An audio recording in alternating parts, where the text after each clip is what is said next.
Well, we are raising a glass to Canada's rich history of whiskey. Author of Canadian Whisky Third Edition, Davin De Kergommeaux. Did I get it right? You sure did. Awesome! Brought a couple of whiskeys and kind of delving into the story of whiskey. And I want to start with this because I came in here, I was so upset because I had had some tequila and some avocados and some guacamole, so I was worried about my breath. So I took a couple mints, and then I'm like, what am I doing? I'm coming in here with Davin. Well, Tim, you spit them out in time, but you know the best thing to cleanse your palate if you're going to be drinking whiskey is whiskey. So why don't we just do that right now? Okay, so what did you bring? We're going to cleanse that palate of yours with some, this is a historical whiskey. It comes from Reader Distillery called Canadian Company. Okay.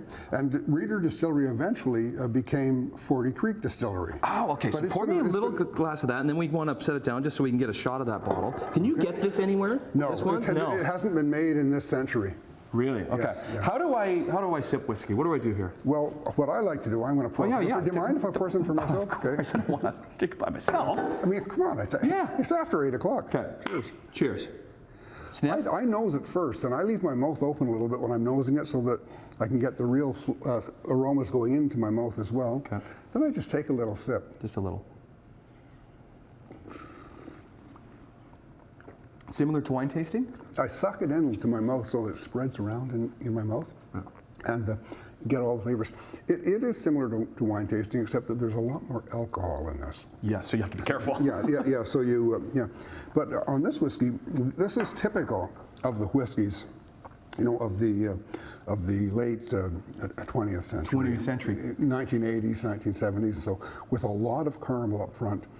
Some beautiful peppery notes in the middle, and then it's just now starting to become a little bit like the bitter pith of a grapefruit. Where are we in this country when it comes to whiskey? And the question I have is, I think that like Prohibition back in the 20s, did that help our whiskey production? Well, everybody thinks that, but the truth is that Canadian whiskey was the best-selling whiskey in America since 1865, since the American Civil War.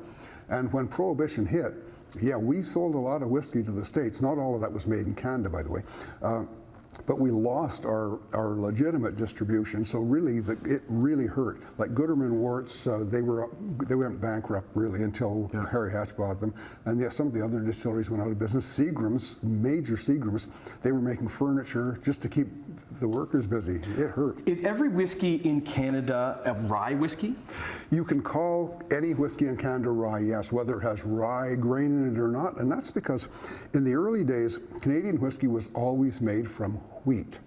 And there were some immigrants from Western Europe who said, you know, if you put some rye in that, they remembered rye schnapps from back home, it'll taste a lot better.